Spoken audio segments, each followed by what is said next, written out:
Welcome back, Colts fans, to the Blue Stable podcast, the official Colts podcast of Fansided. We were wishing that this was going to be the first recap episode where we were going to get to talk about a Colts win. That's not the case, everybody. We are 0-3. It is pain with like 5 ends season right now. My name is Destin Adams. Next to me is Rashad McGinnis and Michael Terrazas. Boys, how are you guys doing?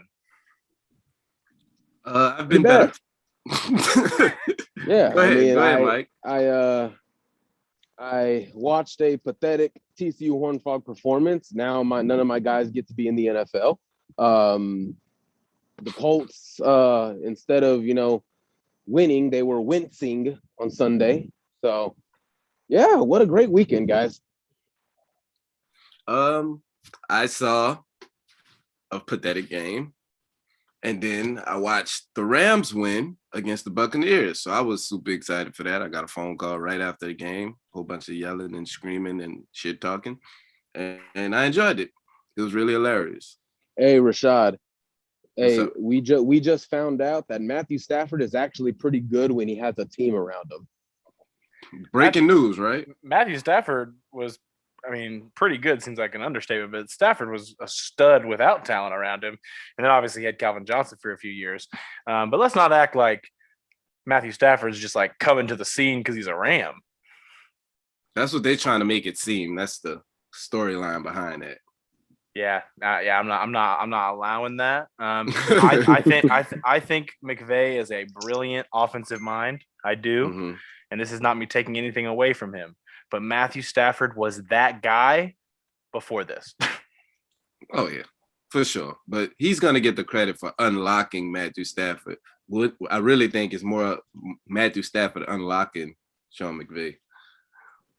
Hey, he only had Jared Goff, so. Hey, did he have Nick Foles for a few games too? I think so. Maybe not. Maybe he came in. Or was he the coach then? He may have got hired as soon as Goff got the job. But either way, the Colts are 0-3. We could hype up the Rams all we want, but they beat us in week 2, so we don't like them right now. Other than Rashad, who has some pretty specific connections that he has to hold up with the Rams. Specific.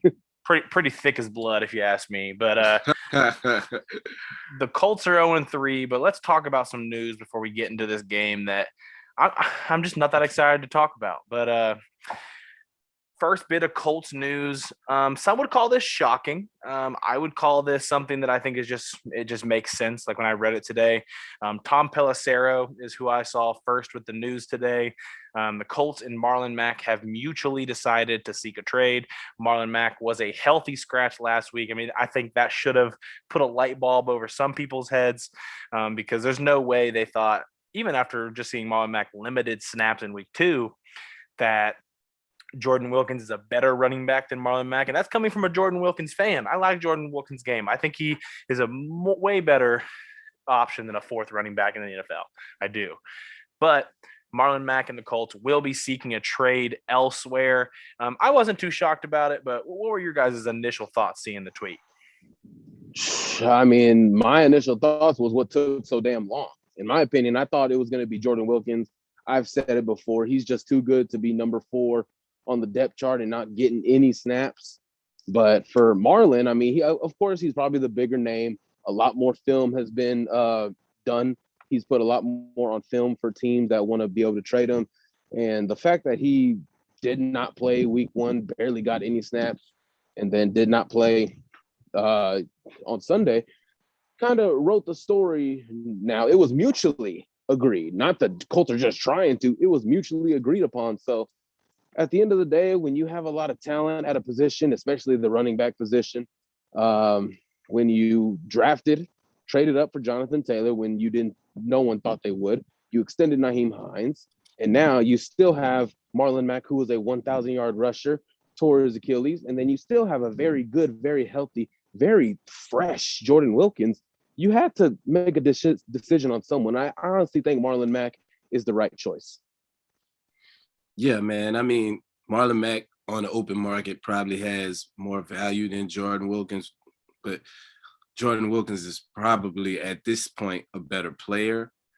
Maybe Marlon Mack gets some of that juice back, but watching Marlon Mack, I could see he didn't quite have that same pop that he used to have, before the injury, which is he's still really in the rehab phase of it.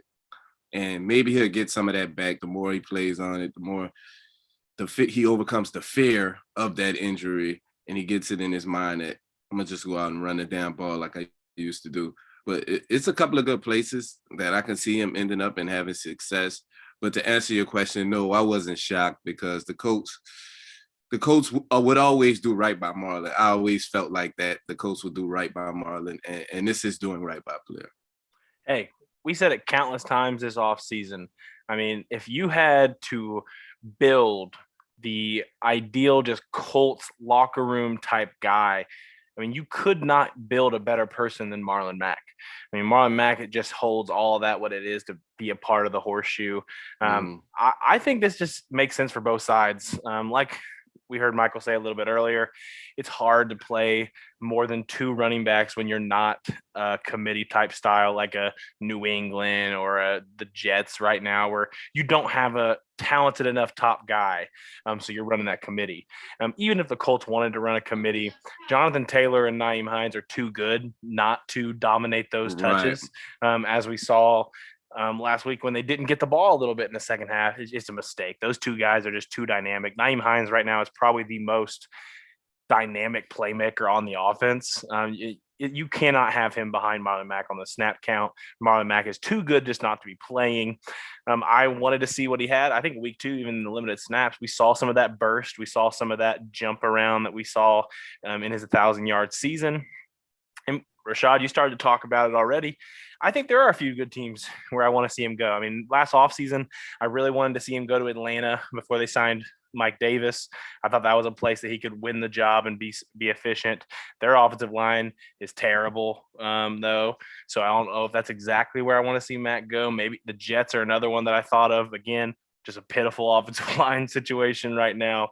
The Rams, I mean, they're kind of running that committee approach as well. But Marlon is a 1-year deal. Cam Akers is also out for the year this year. I just want to see Marlon Mack succeed. I mean, I hate to say it because I really don't want to root for this team at all. But I mean, the Bucs seem like they want to bench a running back every week. Whether it's Ronald Jones or Leonard Fournette, man, they find a way to bench him, one of the two every single week. I think Marlon Mack's the guy that can come in and definitely outplay a Ronald Jones mentally. I think he has the talent. I mean, Achilles injuries are tough to come back all the way to form. I want to see Marlon Mack start. I want to see him back in a place he can play outside of the AFC South, of course. But what are some teams that you guys have on your mind that you'd like to see Mack go to? I think one of the ones that is popular among our fan base is Baltimore, but I mean, Baltimore's done a lot of moves in the running back department already. I believe they brought in Le'Veon, they brought in Devontae Freeman, Latavius Murray. I mean, they're already crowded in a not so much talented room in that Baltimore locker room. But then LA, Las Vegas is another one because I'm really pissed off. Darrell Henderson and Josh Jacobs are screwing up my fantasy team because of how hurt they are. But what are those number 2 options behind them? Darrell Henderson has Sony Michel. Great pickup. Are they going to want maybe a second running back in case Sony Michel can't go? Who knows? But I think Las Vegas, possibly. Other than that, I can't really see too much teams. I wouldn't even be surprised if, hell, Philadelphia goes for it. Nick Sirianni, that connection. I wouldn't be surprised if they go for Marlon Mack either. Shoot, I'll send them Marlon Mack to Philadelphia if they drop that pick to a straight second right now. They don't have to give us anything extra. Yeah, that's not happening. That's not happening. Hey, I'm a persuasive guy. Get me on the phone. My ideal place for him is the San Francisco 49ers. I mean, their run game is outstanding. We know what Shanahan does. Trey Sermon fantasy owners have turned the podcast off just now. Well, they should have been turned it off because Trey Sermon has given them every reason not to play him for some strange reason. Getting outperformed by Eli Mitchell, like he being inactive for other reasons. He's not healthy. He's always had something's going on with Trey Sermon. Yeah, I don't understand the love for Trey Sermon. I really don't. I mean, I think he's a decent back. I mean, I don't see superstar like some people see when they look at him, but I think he's a solid back. But I think Marlon Mack can step in right away in that scheme and play really well, man. Shanahan and that run game over there in the 49ers, they're missing a dynamic piece that Marlon Mack maybe can get back to, because we saw just season before last, he was the 1,100-yard rusher, man. He has that type of ability when healthy, and I think it's worth taking a fly on if I'm the San Francisco 49ers, a team with Super Bowl aspiration. Hey, we're not talking about fantasy purposes, but for Marlon Mack's purposes, I really hope he doesn't go to San Fran. It just feels like you can't own a San Francisco running back in fantasy. But hey, wherever Marlon Mack goes, I'll have to root for him. Doesn't matter where he goes, if it's a New England, if it's a Tampa Bay, if it's a team I just do not want to see win right now. I want Marlon Mack to succeed, and that'll just always be the case. I have no ill will, even if Marlon Mack requested this trade. I mean, that's not how it's being reported. But even if that is the case, I have no ill will towards Marlon Mack wanting a situation where he can play more. I mean, that's what the NFL is. That's what this is for players. He's got to get that chance to be able to earn a spot elsewhere, and he's not going to be able to do that on a one-year deal here. I never thought the move made sense to bring him back, but it was such a cheap deal. It was hard for the Colts to say no. Mm-hmm. A little injury update for the Colts. Doesn't sound like we're going to have an up and down week with Carson Wentz not knowing if he's going to play. They all but said Carson Wentz is going to play while rehabbing. They're going to try to improve those ankles as they go. The high ankle sprain and the low ankle sprain, one in each ankle right now. They did say that they feel like he is at a better spot right now than he was a week previous. So he's going to rehab while playing. This is not a situation that works often, in my opinion. It feels like when you attempt to let players rehab while playing, you're just asking for it to get re-aggravated. And I mean, the wins we saw against the Titans was just so limited. It just seems like we were being teased a little bit. It felt like we were back in the Rivers era a little bit. You weren't leaving the pocket. You were right in between the hash marks, playing the entire game. I don't know about you guys. I'm not the most excited that this is just going to be the week-to-week feel. I understand they don't want to sit him, and I understand they don't want to lose to Jacoby Brissett after all this stuff and all the fans that just think he's the stuff. But I am nervous about this approach. I don't know about you guys. Yeah. I really I understand that Carson forced himself to play. He was pushing to play. It's a division game. I got it. The Colts allowed it. Division game. I got it. But after what I saw against a poor Titans defense, that just doesn't make me comfortable for moving forward, facing a relentless Ravens defense, facing a 49ers defense. Who knows about this Miami Dolphins defense? I don't know. But, I mean, they just got to be smart with this, man. Carson has to be smart with this. I said it in training camp. He's got to listen, man. He can't force himself to try and prove all these doubters wrong or try to shut them up, because he's only going to make them louder with performances like he had on Sunday. And it's because he was hurt. So I don't know, man. I really hope that they sit him, but the Colts are in a very critical spot right now. They got 2 AFC games coming up against teams who will be playoff contenders. You got to get wins over those teams. That way, when the tiebreakers come into play, week 17, 18, you have those in your back pocket. So playing Wentz I feel like is their only option, because they just refuse to look Jacob Eason's way. They keep Brett Hundley, who's no better. And Sam Ehlinger, you've talked about it, Destin. He's bad. So it's like, what are their options right now? Man, me personally, I'm nervous about this, but right now, if you're trying to be as competitive as possible, this probably is the move. You spoke volumes to how you feel about Jacob Eason by bringing in Brett Hundley and protecting him off the practice squad, and then bringing him up the practice squad to make him the number 2 quarterback. meaning he would have gotten a start if Carson Wentz wasn't able to go. I remember last week Mike thought the Colts was just throwing smoke grenades and smoke bombs with the Brett Hundley thing. And I told him it might be some truth to that. And sure enough, they was really prepared to start him if Carson couldn't go, because that just shows you what little faith they have in Jacob Eason. But Carson, it definitely gives you the best chance to win right now. Even I don't even think that was 70, 80% like Frank Wright said. I think it was somewhere lower than that. Hopefully this thing gradually gets better, and maybe Carson at 75% this week and is good enough to beat a Miami team that's not playing good football right now. Their pass rush is not that great. They have a lot of talent secondary. We'll talk about that in the game preview, but right now, this approach does make me nervous, man. I must be honest, but I think Carson will be fine. I think he'll be okay. The thing that makes me the most nervous is just the fact that we have no idea what percent this offensive line's at. I mean, Ryan Kelly probably had his best game of the season, but that's not saying much when his 2021 tenure has just been a shit show. And he's dealing with some elbow issues, I understand, but man, his ass is in the backfield every play, it feels like. Braden Smith at right tackle. I mean, they didn't put him on IR last week, so it makes you feel like they don't think it's going to be a 3-week thing. But we have no idea what that looks like. Obviously, Quentin Nelson's issue that just came up after last game. I do think Chris Reed's probably the best depth lineman they have. So if we had to miss somebody at a spot, I do think, even though Quentin Nelson's the best lineman on the team, obviously, Chris Reed is the most suitable depth player we have out there to play. So we'll see what it all looks like. But if your line is not even at 75% health, really, having Wentz rehab this injury like this, I mean, we just saw a very subpar defensive line of the Titans just wreck the offensive line again. And Carson Wentz is immobile right now. He's not able to do what he did the first 2 weeks. That were also, the offensive line was pitiful.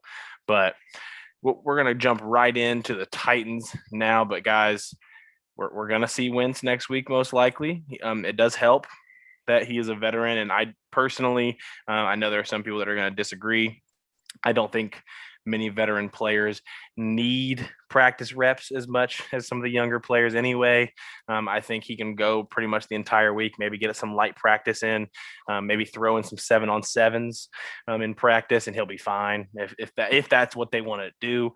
I just don't think we need to see a full participant day from him. I just don't think it needs to happen. Basically what I'm saying here. Rest over reps. Exactly. Especially in his situation. If he's going to play and you're going to have him rehab while playing, you might as well rest him as much as you can during the week and throw in a light practice on that Thursday if you have to. But One Call Technology is a managed telecom service provider whose senior staff has 100+ years of experience in virtually every aspect of business communications, business phone system installation and service, managed telecom service providers, telecom carrier management, and high-speed internet. Head on over to One Call's website at www.onecalltech.com or give them a call at 888-585-8850 and tell them the Blue Stable guys sent you. Guys, the dreaded part of the show, the Blue Stable Titans recap. I'm not ready. I'm not. But the Colts fall to 0-3. The Colts fall to the Titans 25-16 when it's all said and done. The first thing that really stood out to me, I don't know about you guys, is we talked all offseason about how Wentz was not going to be asked to be Superman. He wasn't going to be asked to do it all here. That wasn't the role he had to come in and do. We have a run game. We have an offensive line. It felt like the receivers were only going to get better.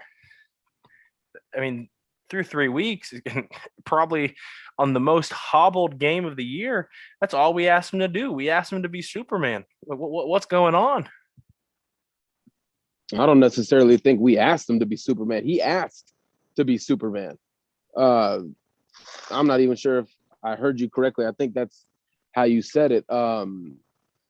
Yeah, dude. Like I said earlier in the show, moving forward, I just don't think it was a smart decision on Carson's side. I get it as the competitor. I get it as wanting to go out there, battle with your guys, get on the field, show that toughness, all that stuff. That's just toughness, man. But at some certain point, kind of like what Andrew Luck said, when I knew that my play would not be to the best of my ability, that it would hold this team back, I have to step out of the way. That's what Andrew Luck said when he knew his play wouldn't be the top tier to his competitive level. He knew he had to step away. Carson has to know to just step down, but it's 50-50 because it was a division game. That's the thing. Like, I get it, but then I just don't want it at the same time. So it's like I'm just conflicted with both parts. But oh man, it was not a good game. Of course, the offensive line struggled. I wouldn't necessarily say they just got destroyed by the defensive line per se, because Mike Vrabel brought some blitzes, man. He knew he could. The blitz, the amount of blitzes he threw at Carson, I mean, Jesus Christ. David Long Jr., Rashad, I mentioned it last week. That offensive line versus the linebackers, it was going to be big, and look what it did. It was big. David Long kept coming. Rashad Evans kept coming. And Mike Vrabel did the smart thing. They're hurt. Their offensive line sucks. Let's pressure them. And that's exactly what they did.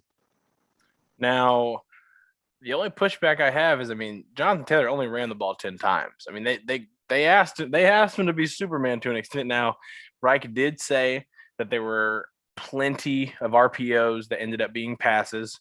So on that note, you technically could blame Wentz. I mean, Wentz is the one that gets to make that decision on those RPOs. But I mean, overall, I mean, I don't know how many of those RPOs they could have ran. It just seems like they went into this game with a pass-heavy mindset when you had a hobbled quarterback. And I personally think they've kind of, because of the inconsistencies on defense that we'll get into later, the offensive line being the issue that it is, I mean, whether they like it or they're directly asking it, they're asking Wentz to be Superman. Like, for us to win games right now, that's what Wentz has to be with the situations going on right now, whether it's injury related, whether it's poor game planning, like that's just the situation we're in. To answer your question, because your question kind of applies to the game, but it can also apply to the season so far. Carson has been asked to do a lot and has been failed by this team, really. And if you want to keep it honest, everybody said that's the reason Carson would be able to return back to his true form, because we had all of this support around him. And all of this support, it's not it. It's not happening. The things we was able to hang our hats on last year is not weaknesses on this team. The defense has taken a severe step back. As far as run defense, we was a top 5 unit last year. Now we're bottom 5 unit this year. Defending the pass, that's been what it was. So we know that. The defense is not that top 10 defense Carson thought he was getting. The run game has not been that top run game. The Jonathan Taylor top 3 rusher from last year has not been that. Whether you want to go to the play calling or whether you want to go to the offensive line, I'm just speaking specifically in general of support for Carson Wentz. They have been failed. It's been drops by wide receivers. It's been tight ends blocking poorly. It's been offensive linemen allowing pressure after pressure after pressure. He's been hit the most in the NFL through the first 3 weeks of the season. Like, how do you expect him to survive in a situation like that?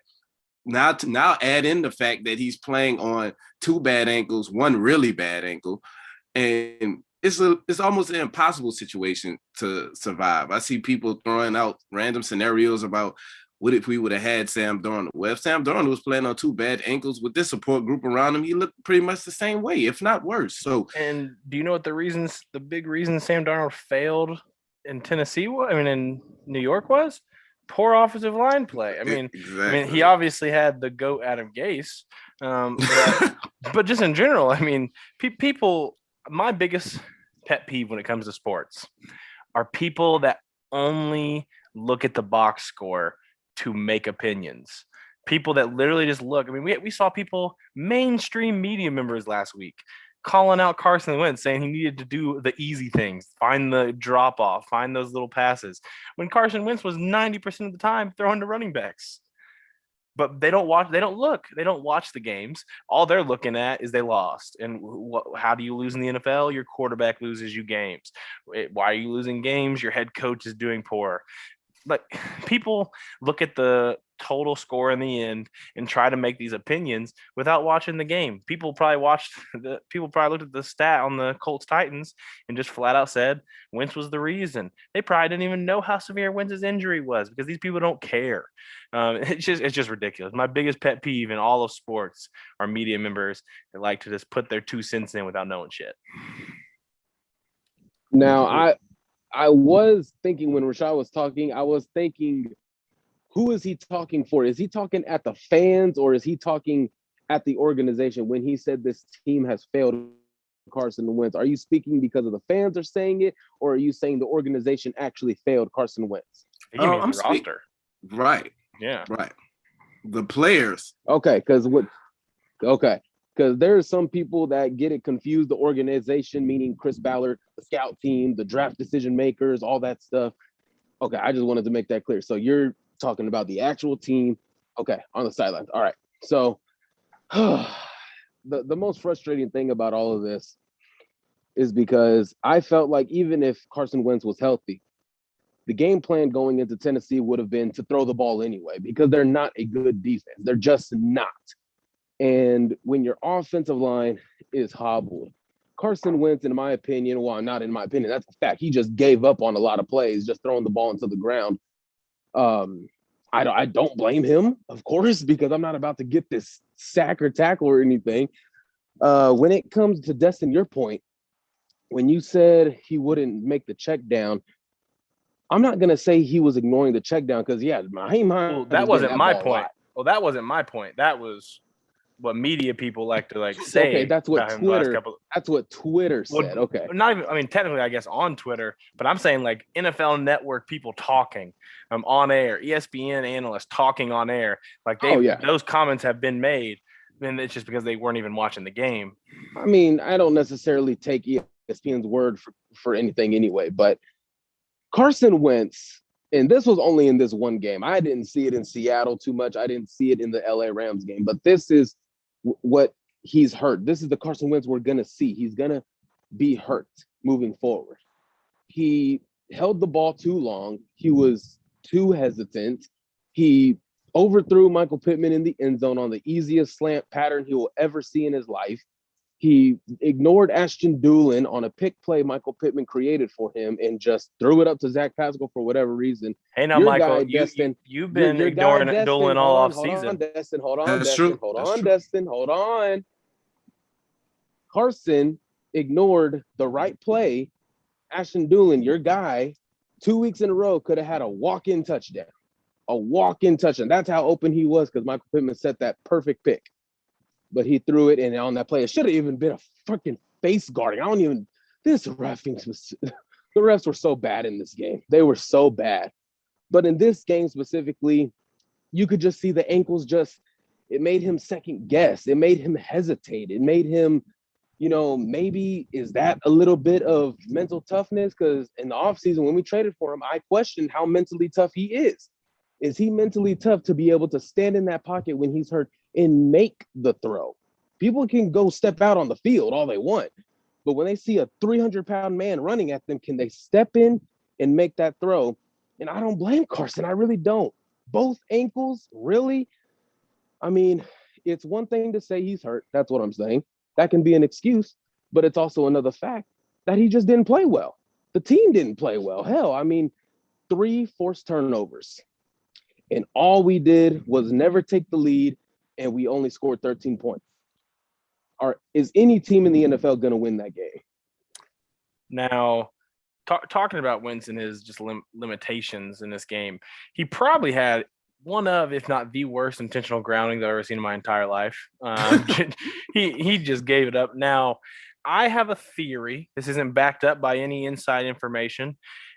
Just going off of the fact that we have heard that Carson pushed to play against some recommendations of sitting. He pushed to play. I almost want to bet that he was told not to take a sack, not to take a hit, to do what he could to get the ball out. But again, that intentional grounding was the most embarrassing intentional grounding I've ever seen in my entire life. It looked like when some random celebrity goes to throw the first pitch at a baseball game and just slides out of their hand. That's what his Oh, intentional Jesus. grounding looked like. He just tossed that crap into the ground. Looked like he spiked it, like he was trying to kill the clock. Yeah.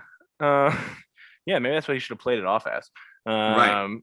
I was spiking the ball after I took a drop back. But that was bad. But again, it did look like he didn't trust himself to be able to get the ball out of bounds at times. He also, I mean, as we talked about earlier, was not getting out of that pocket. There just wasn't a time where he ever thought about it. And that's a big part of who Carson Wentz is. But again, I think the bigger issue was the game plan did not fit having a hobbled quarterback. I'm not a Frank Reich hater. I'm not a guy who is calling for Frank Reich's job like half of Colts Twitter right now. But I will say that I think Frank abandoned the run too early. I think, again, a lot of RPO checks that Wentz could have called off. And I do think after Quentin Nelson went out, Frank Reich may have overcorrected. And I think that's something that coaches do sometimes in game flow. But the run game was working too well. Jonathan Taylor was eating those yards per carry, and they just went away from it. You can't do that in that kind of game. You can't do that with a hobbled quarterback, and that just goes back to my point. You cannot ask Carson Wentz to be Superman, especially while hobbled. It's just not going to work. It's just not going to work. And we've talked a lot about the offense. It's time to go to the defensive side of the ball, where, in my opinion, is getting let off a little bit on just being so inconsistent the entire day. First and foremost, again, with this box score talk, we're really going to talk like this defense forced 3 turnovers. Is that really what we're going to act like? That interception to Darius Leonard, the way he ran with the ball afterwards, he was still shocked that he had that ball in his hands. He was running with that ball in his hands like he just took a bag of chips from the 7-Eleven down the street and he was trying to get away with it. like that's what Darius Leonard looked like running with that ball. And then he gets it popped out and luckily recovers it himself. But that ball just hit him right in that 5-3, just right there. He was just right behind the target. You couldn't ask for better. I don't know. Like an easier intercept. I don't know what Tannehill was doing on that play. I don't think he saw him. I mean, Darius was right behind the tight end, and the tight end, I mean, as the ball comes out, like shifts. I don't think the tight end knew the ball was coming, first and foremost. I don't think that was. He didn't look like he was looking for it. That's what I'm saying. The tight end shifts last second, just away from the ball, and then Darius just hits him right in the numbers. If that ball doesn't hit him in the center of his chest, he doesn't catch that ball. He was that shocked that ball was there. So first of all, they ended up scoring points off that, but I mean, first turnover that people are trying to say the Colts defense forced. Second one, a tipped pass from a receiver that Kenny Moore just finds a way to catch. Now the return was elite. Kenny Moore field presence after that was great. Don't get me wrong. Yeah. But let's not act like Kenny Moore like jumped a route on that play. He almost had one later in the game. But that one, I mean, bounced off a dude, made a catch. Turnover was made. Good for him. Now Rock Ya-Sin's strip, beautiful. He was just tugging that ball, man. Just tugging. That was a forced. Now you forced that turnover. 100% forced. So I would give the defense a forced turnover. Now, we still won the turnover battle 3-0 and lost the game. I'm just saying the people that are using that to like put all the blame on the offense, it just cracks me up because they act like they didn't even watch it.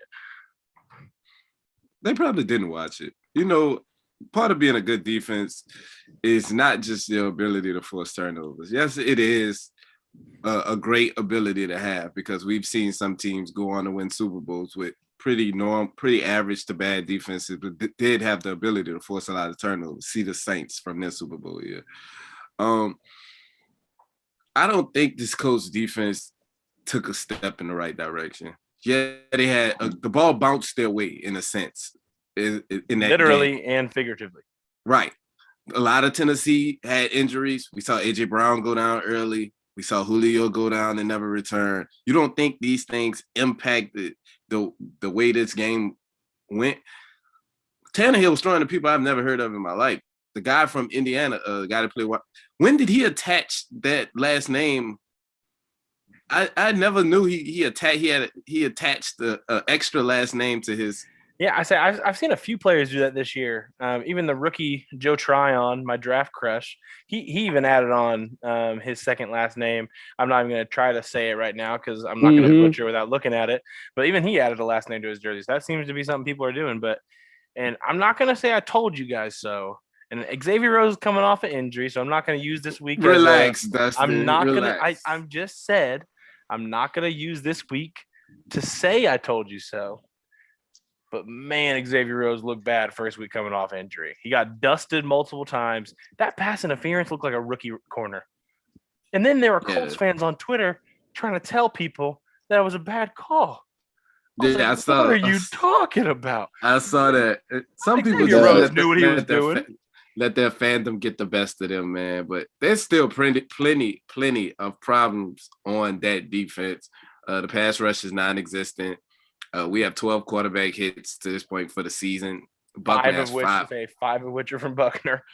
Like, Kwity Paye going down with an injury. He was winning a lot of reps early. I'm gonna give it to him. He wasn't hitting home early, but he was murdered. And Taylor Lewan's had a bad season. Didn't miss week 2. Chandler Jones bent him over week 1. But I mean, week 3. I mean, Kwity Paye was winning just about every rep I was watching, and then the hamstring, Titans offensive lineman rolling over people. But that's a story for another day. Darius Leonard's still clearly not healthy. Like you said, you saw in the interception return, he was barely able to return that football, man. He literally is hobbling, trying to pretty much get to the sideline, and the ball popped out, but he was able. I think he's padding his stats. That should count as a fumble recovery as well. It should be an interception and fumble recovery. It might have. I mean, remember what I said? Remember what I said about those hamstrings? They linger all season. So I didn't necessarily view Kwity Paye. He's a rookie. Didn't view him as much of a loss as I would any of these freaking pass rushers we have. I said it at the beginning. Pass rush is a huge question that has been answered, and it's not a great answer so far. When it comes to the point of forcing turnovers or getting lucky with turnovers, if you want to be technical, yeah, the Colts got lucky. Coming from a person that played in little old high school, here was my mindset as a defender. I don't give a damn if the quarterback handed it to me or if he threw it to me indirectly or if it was a tip drill. If I get my offense the ball back, do something with that shit. Like, that was my mentality as a defender. I don't care how we give you the ball back. If we give you the ball back, do something with it. And the Colts offense didn't do anything with it. So I understand it from that point of view. But no, the Colts defense was not all over the place, shutting guys down. They weren't taunting Ryan Tannehill. They weren't betting. What's the word I'm looking for? They weren't baiting Ryan Tannehill. They weren't disguising coverage, anything like that. They got lucky. So I wanted to make that point. But when it comes to this defense, man, oh yeah, there's really not much to like on this defense so far. Whoever we have on the edge is getting beat numerous times. Al-Qadim Muhammad probably had the best day out of the defensive linemen on the team yesterday. Well, the defensive ends. He had a couple good run stops on Derrick Henry, completely crashing the gap and just getting him for a 1-yard gain or so like that. But yeah, I mean, I don't know about y'all, but I don't know any elite pass rushers that are still on the market right now and that could help. So hey, I'm going to say this. I'm going to say this about Al-Qadim Muhammad. I understand the big thing in Colts Twitter right now is why is this man out snapping Toure and Banagoo? But I mean, Al-Qadim Muhammad had a nice day Sunday. I'm just gonna say it like that. I mean, he was winning reps. He was tracking the ball. He was bringing Derrick Henry down on first tries when nobody else was really. I think Grover Stewart had a really good day as well. I watched the game back because it just feels like a lot of people were crucifying Grover at times. And I just didn't see many mismatch moves. I didn't see many snaps he lost. I think the best 2 players on the defense overall that day from the defensive line, or the front 7 in general, I'll even give it, were Grover and Al-Qadim Muhammad. I think Rocky Sin was the best DB, including the safeties. Julian Blackman, he had a few good plays as well. But the thing with Blackman right now, and even Willis at times, they're getting lost at times. And it's just causing some issues. That's why we're giving up some big plays here and there. And it's that thing that this Eberflus defense isn't supposed to do. Now, the difference that I'm seeing offense and defense wise, personally, when I watch the offense, I'm just seeing a lot of poor execution, a lot of poor execution. People are crucifying Frank Reich's red zone offense. In one drive, he ran 3 plays in the red zone. 2 of the 3 should have been touchdowns.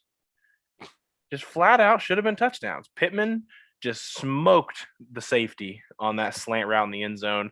I told them a little bit earlier, and this is something I didn't see first. I think Pittman may have jumped a little early, may have caused that to get overflown. But either way, you've got to make that throw. You got to have a better throw. Wentz has to make it in the box there because he's by himself. You could have hit him in the numbers. You could have thrown it slightly behind him. Nobody was touching that ball but Pittman. This is my thing on that same play, Destin. I went back and watched it, and I'm pretty sure you noticed it. That linebacker very late, it was a delayed blitz, but he was coming up the middle. Carson Wentz saw and felt him, and he rushed the pass. He rushed it. And that's what I say, the mental toughness game. I know I'm going to take this hit, but I need to deliver this ball to a wide open dude, and that's something Carson did not do. I mean, I didn't notice that at first. I just kept looking at the throw, but then I realized, I can't remember, I think it was David Long who came on that delayed blitz, but he was coming. He was coming full force for Carson's head. I mean, and that could be a reason. It's just you got to give him a chance. And like I said again, there was just nobody else there. If you were going to rush the throw, he should have threw a little behind him. Pittman was by himself. That throw has to be made. It hurts even more when Pascal drops the backing into the end zone catch right at that goal line. Some people say he wouldn't have gotten the end zone. He was backing up as he was trying to catch the ball. I don't see a way. I don't see a way he doesn't score that one personally.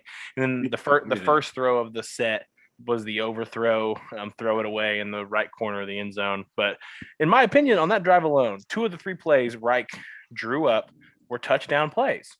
Now, some people are complaining he didn't run the ball. Last week, people were all on Frank Reich's case because he ran the ball in the goal line and didn't throw the ball. I just feel like there's nothing Frank Reich can do. If the touchdown's not scored, Frank Reich's head needs to be on a stick. And I'm just not with that. I'm just really not understanding the point. To me, he can't make the line block. He can't make Carson Wentz make the throws. He can't make the receivers win their routes. And that's just not something I'm going to blame Frank Reich for. Should he have ran the ball more? Yes. Do I think he should have ran the ball in that red zone? I don't think so. I mean, 2 of those 3 plays were touchdowns for a reason. But and on the defensive side of the ball, like I said earlier, I think the offense is a lot of lack of execution going on. And then defense, I mean, there's definitely lack of execution coming. The linebackers, whether Darius is playing hurt or not, the DBs just not being the most talented group on the field. The run defense is just not where it's been in the past. The young edge rusher experiment isn't not working currently, but we're going to see if they grow into those roles. But the system is just flawed. And we've seen Flus improve as the game goes on. I mean, that's who he is. But here in the beginning of the season, it just feels like whether it's the players just not understanding, the players just seem confused on so many snaps. You see them yelling at each other on the defensive side of the ball countless times. I've seen it in all 3 games now. That's embarrassing. As a coach, I mean, to an extent, that's on you. Like, why are these guys so confused on each and every play like this? Like, you cannot keep doing this. And, I mean, Michael, I was talking Michael off some ledges last year on the Fire Flus train. On Twitter on Sunday, I was a little aggressive with my opinion on it. I don't think we should fire Flus week 3. That's not where I'm at. I'll take some steps back. But personally, I just don't see a way that this soft zone system with the personnel we have is going to be something that improves this year. I think the run defense is going to improve. I don't think that's going to be an issue that we see for 17 games this year. I just don't imagine. I do not imagine the safeties are going to look this lost the entire year. Willis and Blackman are 2 guys that I think are really talented, and they're going to get it together. The corners, I mean, you guys have heard me all offseason. I'm worried about the corners. Mm-hmm. Rock has looked good, though. I'll say that. Rock has looked very improved on the outside. We'll see if that continues all year, and then Xavier Rhodes needs to get healthy. But I'm just worried about the game plan, man. But Destin, see, a couple of dumbasses want to come at us like Frank Reich's the problem and the offense sucks. Eberflus could do no wrong, right? I mean, he could do no wrong. I mean, he's got this defense. Everybody knows what they're doing, obviously, because we're giving up almost 30 points a game. I mean, he could do no wrong. Dustin, why are you getting at Matt Eberflus like that? Again, I think people are using the box score to make some debates a little bit too much. And if you just watch the game, you just saw a very inconsistent defense that just at times looked very, very young. There are some young guys on this defense, but I mean, the leadership just isn't there. I mean, people keep bringing up as Anthony Walker, the missing piece in the run defense. I don't think Anthony Walker pulling him out is causing all this issue. I just think there's just flat out miscommunication. It does not feel like the defensive side of the ball is prepared for these games right now. It doesn't. And that just felt like the last concern we had last year. It felt like these guys were on it. I mean, did they have inconsistent moments where quarterbacks ate up the soft zone? Yeah, but that's going to happen. But when the fact that they don't look prepared is a problem. They were playing sorry offenses last year. Of course they looked prepared. I get it. I mean, to me, and I'll just say my little piece about this defense. The run game wasn't atrocious Sunday. I will say that. I will speak highly. I will say the good before I get to the bad. Derrick Henry was held to 4 yards a carry. That's pretty much 28 carries, 113 yards, I believe. Y'all kept him out of the end zone, which is good.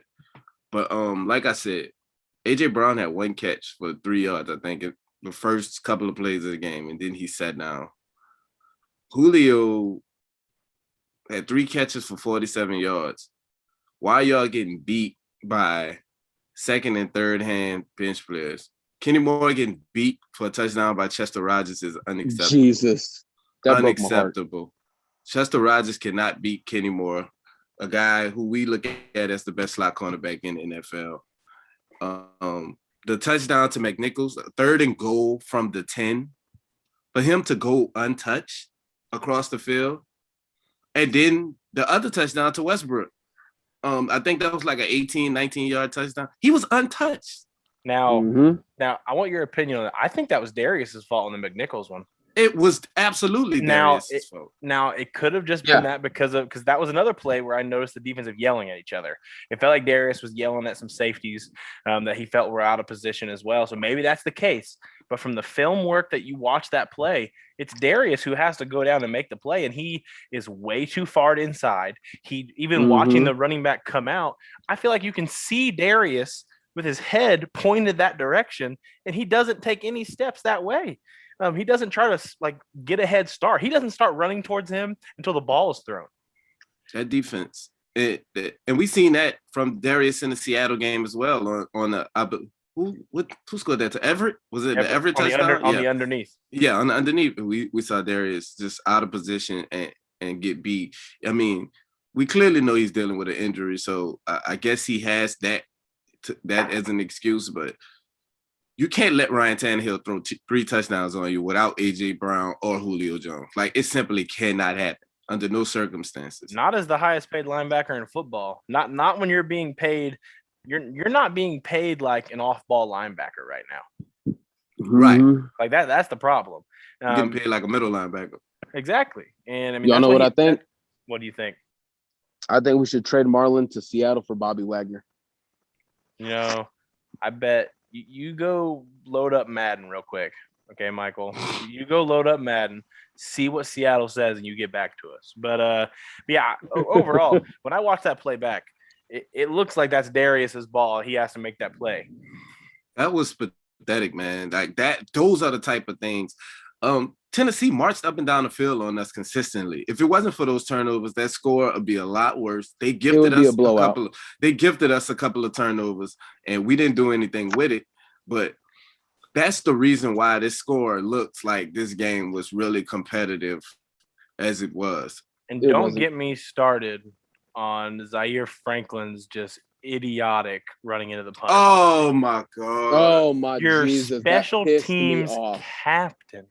That pissed me off. Like you can't do that. Are you kidding me right now? That pissed me off. And then again, there were also people just comical to me that were arguing that should have been a penalty. Jesus. But man, I feel like the thing that we've just said all year, our strengths have not just not been strengths, they've been weaknesses. Special teams last year was a strength for this team. It's struggling right now. The run defense has been a strength over the last couple of years. The run defense has not been up to standard. The offensive line has been a strength the last few years. Top 5 in the NFL type strength. They've allowed the most quarterback hits in the NFL. Not in the AFC South, not in the AFC. In the NFL, they've allowed the most quarterback hits for a quarterback that's already injured now and a quarterback that went through a situation last year. It's ridiculous. It's not something we could have predicted. I mean, this is the craziest way we can be losing games. If you would have told me at the beginning of the year, Carson Wentz would not be an issue the first 3 weeks of the season, I would not have said we were 0-3. There's no way I would have predicted 0-3. Mm-hmm. And there's no chance that I would have predicted this many quarterback hits. I would definitely want to remind Destin of this. Now, Rashad, you weren't with us at the end of the season last year, but Destin, remember after the Buffalo game, I said, if your biggest questions at the beginning of the season are still your biggest questions at the end of the season, you're probably not going to be a good team. And the questions right now were like, 2 or 3 at the beginning of the year. Now they've bumped up to like 7 or 8. Injury, mostly due to injuries anyway. So I can just tell you guys right now that the amount of offenses we're about to start playing, no bye week coming soon. Let's remember that. Freaking week 13.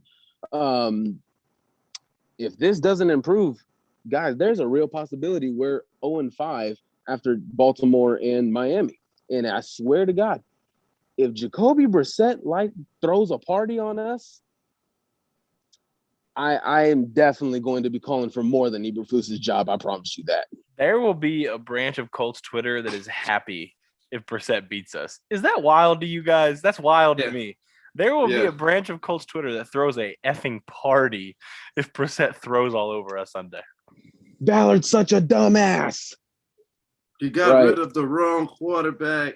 Because he was going to give $10 million to a backup quarterback. Get out of here. Right. Dude, please explain to me, people keep trying to blame Ballard and Reich for all this. Please tell me. That's a good segue to our last segment. Please tell me what GM, what organization has had 2 franchise quarterbacks retire on them 2 out of 3 years? Well, no, Michael. Someone told me on Twitter today when I replied with that excuse is officially expired now. I didn't know it had the expiration date, but they said we're not allowed to say that anymore. There are also people that claim. Wow. There are also people that claim that Ballard has had 4 years to get through Luck. Like Luck didn't retire 8 days before week 1. But again, just people talking when they don't know what they're talking about. Gotta love sports. But yeah, segue into this last topic. We have a civil war going on, guys, amongst Colts Nation. It feels like there are 3 parts of Colts Twitter right now. There is the group that is just living their best life, even at 0-3. There is the group that is full-fledged ahead, fire Frank Reich. There is a group on Colts Twitter that is full-fledged ahead, fire Eberflus. Do you think there's any warrant to any of these coaches being on the hot seat? If they were to fire a coach, would you be pro then? If they would be fire Frank Reich, would you be okay with them promoting from within, or would you want to overhaul Rashad? I'm gonna let you go first here. Yeah, I mean, because we know how Michael feels already, so we can just push him to the back burner for now. But no, man, this is classic overreaction questions. Like, I feel like it would have been the same around this time last year, although I think we was 1-2 at this point last year. But it's okay, man. Everything is okay. Everybody settle down. As we get healthier, the team will play better. I promise you this. It's no reason to panic. Not yet. It's week 3, okay? I know we're 0-3, but we played 3 teams that was in the playoffs last year. 2 of those teams are probably serious contenders this year. Like, we played some good football teams. One of those teams may be the best team in the NFL, arguably after Sunday. No biases here. No, not at all. Yeah, no biases. Just stomp Super Bowl champion Tom Brady, just stomped them out. But seriously, we played 3 playoff teams. Like, we played really good football teams. We're still trying to get settled in. Carson Wentz was coming off a training camp. We practiced 4 times total. Coming off an injury itself. Quentin Nelson injured before the season started. Xavier Rhodes injured before the season started. T.Y. Hilton out before the season started. Like, this is what we was dealing with prior to week 1. Like, a game hasn't been played at this point. We had all those injuries. Now we have more injuries. If we took a shot for every surgery that's happened since that Bills game, we would be dead. We would be dead. Oh, yeah. I'd be drunk. I'd be gone. Alcohol poison. Oh, not even drunk, Michael. Not breathing. 6 feet under. Dead. Alcohol poison. We're dead. We're out. But man, it's just been bad, man. It's just been bad luck. I don't think nobody's job should be in question after week 3. We'll revisit this conversation middle of the season. And if we're still struggling like this, then I'll be singing a different tune. But right now, I just think it's too soon to do anything drastic. Rashad really just said it's too soon to not have one of the worst defense coordinators in the league on the hot seat. Wow. I can't believe that. Look, if this organization fires Frank Reich and promotes Matt Eberflus, this is no longer the Blue Stable. This is the Blue Den because I'm becoming a Lions fan. Okay? That's how Why is the Lions your first jump to team, man? Like, who? Why would you jump from depression to depression? I don't know, man. I don't know. That sounds like you hate yourself, Michael. I've seen a lot of bad decisions. Like, go back to the Jets, letting go of Sam Darnold and going with Zach Wilson. That looks bad. Now, if the Colts, man, that's not even a conversation we're gonna even give attention to. I know Rashad's over here trying to say we're not panicking, not yet. It's the not yet for me with Rashad. It's the not yet for me. That's what got me laughing right now. That's hilarious. See, I'm just gonna say that there is a real possibility that. So what are the next 4 games? It's Miami, it's Baltimore. I know San Francisco is week 7 on Monday or Sunday Night Football. What is that 6? I think it's a Texan game. I think it's a Texan game in between them. Guys, there is a real chance. I'm telling you now, there is a real chance we are 1-6 after week 7. There is a real chance because if we stop saying negative, like with this team has shown some good stuff that, man, get out of here. Now, negative. Michael, my pushback to you though, and my pushback to everybody, and something I had to even push myself back on, because again, I was aggressive on Sunday. I was upset with some of the performances I saw and the game plan that just irritates me a little bit. I am not in team fire either coach right now. First and foremost, I want to say that. Boy, I was team fire back in April. Oh, we know. I'm just saying, in general, I am not team fire a coach at this moment. Now, I do want to say that if I had to put more blame on a coach right now, it would be Eberflus, just because I feel like his game plan is an issue opposed to Frank Reich's, where I just feel like the offense lacking talent via injuries and other things like that, and just flat out not effectively playing out his game plan. I think that's a problem. But to me, if we were to fire Frank Reich, I don't think there's a world where Eberflus is promoted to head coach. Just does not seem. I mean, do we forget that Eberflus wasn't even a hire from this brass? It's who McDaniels wanted. Reich did the good thing. He brought him on still. Not many men would have. Just gonna put that out there as well. Right. Not many guys who got that job are keeping McDaniels hires. Frank Reich did. It was Eberflus and a couple others that he kept as well. Now, I also want to say to Colts fans that are just flabbergasted about 0-3, do Colts fans just forget that we're never good in the beginning of the season? When was the last time we had a winning record after 3 games? Wasn't it like 2009 when we went like 8-0?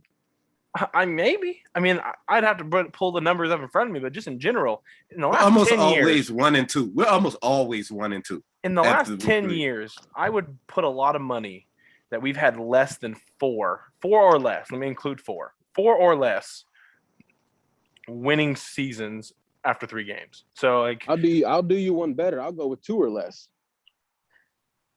I mean, it might be in that low, but I want to give myself a little push here and say 4 or less just to make me more right. Oh, my Jesus. But just in general, this is not new. I mean, 0-3 sucks. But again, last year, one of our losses was to the Jaguars, and they didn't win it. They've not won a game since. So That's true. this year, we've lost to the Seahawks, who, although have lost 2 in a row from a pitiful second half to the Titans, but they were giving it to the Titans at first and then just got outplayed by the Vikings crazily this Sunday. And then the Rams, who are arguably, if not the best team in football right now, if Matthew Stafford stays healthy, of course.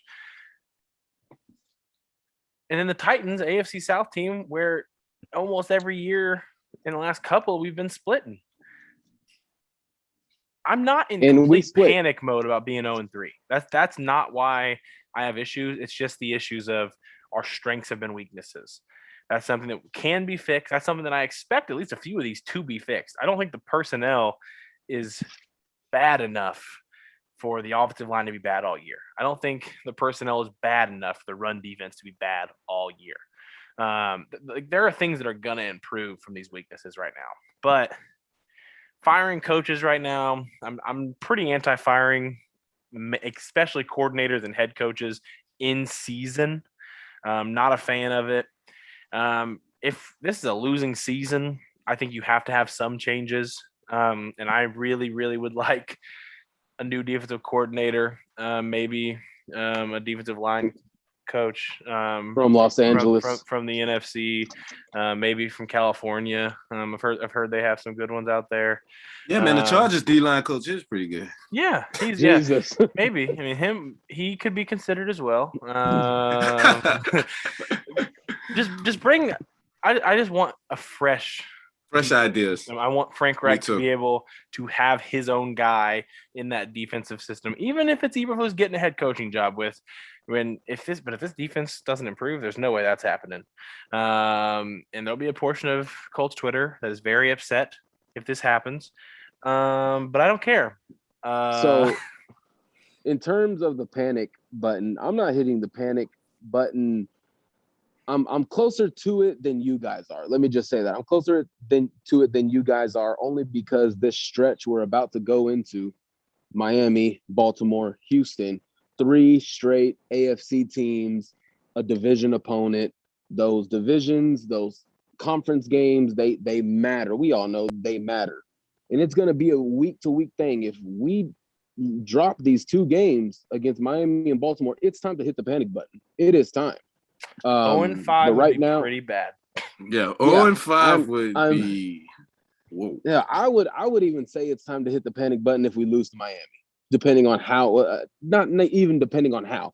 If we lose, period, it's time to hit the panic button. But I'm gonna keep my hand off of it. The injuries, there's a team every year, a couple of teams that get snake bitten by injuries. I hope that's not the case with us this year. But other than that, hey, I still have a lot of promise. Our wide receiver 1 is here for us. Michael Pittman, in your face, Destin.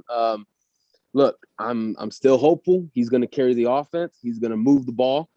Just keep getting the ball to Pittman, and this offense will be okay.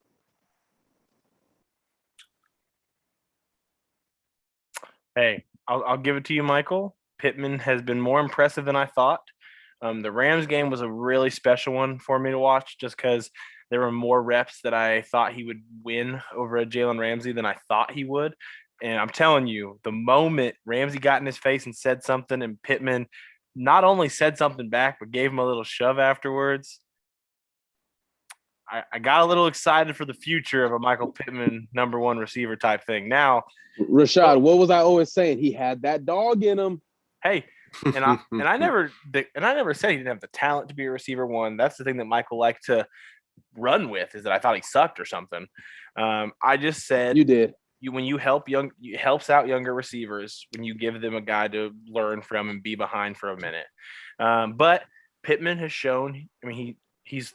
I want to say he's tied for 4th in the NFL right now in targets. Yeah. I think the last 2 weeks. I think over the last 2 weeks.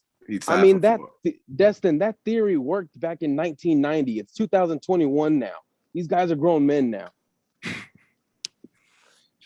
Well, the Colts are 0-3. Nothing we said here today is going to change that. Nothing the Colts can do tomorrow is going to change being 0-3.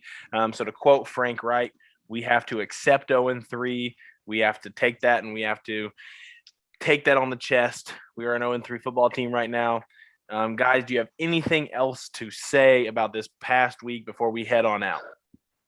It is the dreaded Jacoby Brissett revenge game. That's all I got to say. I love seafood, but I never tried dolphin before. First time for everything.